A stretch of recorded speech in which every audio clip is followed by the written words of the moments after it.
Newsroom লাইভে শুরুতেই আপনারা জেলায় জেলায় পুকুর ভরাটের ছবি দেখেছেন। এবার দেখাবো দমদমে পুকুর ভরাট। রাতারাতি ফেলা হচ্ছে মাটি, চলছে পুকুর ভরাট। আর ৮ কাঠা পুকুরের বেশিরভাগই ভরাট হয়ে গিয়েছে। দেখুন।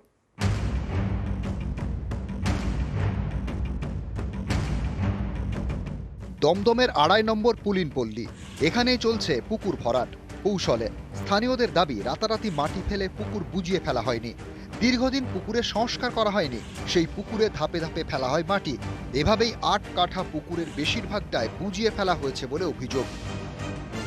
দমদম পৌরসভার ৪ নম্বর ওয়ার্ড এবং ২.৫ নম্বর পুলিনপল্লী এলাকা, এখানেই এইভাবেই কিন্তু পুকুর ভরাট করে দেওয়া হচ্ছে এবং অল্প অল্প করে মাটি ফেলে এই যে গোটা যে জায়গাটা দেখানোর চেষ্টা করবো একবার, মূলত জলাশয় ছিল, এইভাবেই মাটি ফেলা হচ্ছে।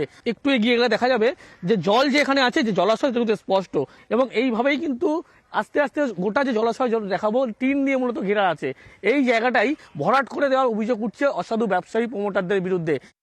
পুকুর ছিল এটা, তো মাটি তো পরে প্রায় দেখি আবার বন্ধ হয়, এরকম কখন কখন ফেলে সেটা বলতে পারবো না, যখন তখন।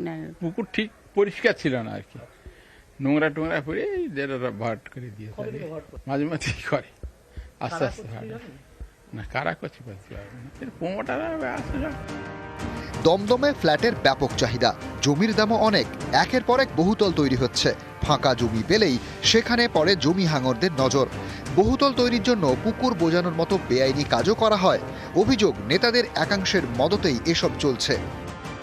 না, এটা তো কবে থেকে, এটা তো লিগাল, তো এটা অনেকদিন আগের থেকেই তো এটা পাইলিং করা আছে এর মধ্যে। না, এখানে পাইলিং হয়ে গেছে অলরেডি। না, এটা জলাশয় না, এটা আগে ফেলা ছিল তো মাটি।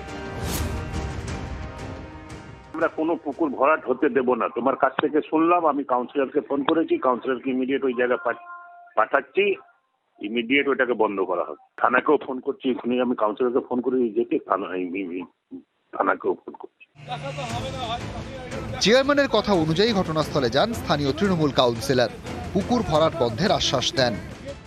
আমি কাজ করতে দেবো না, ব্যক্তিগতার কোনো কথা না, ওটাই তো লাগবে, আর আমার দরকার নেই। এটা আমি তোমার অ্যাসুরেন্স দিচ্ছি যে কোনো কাজ হবে না।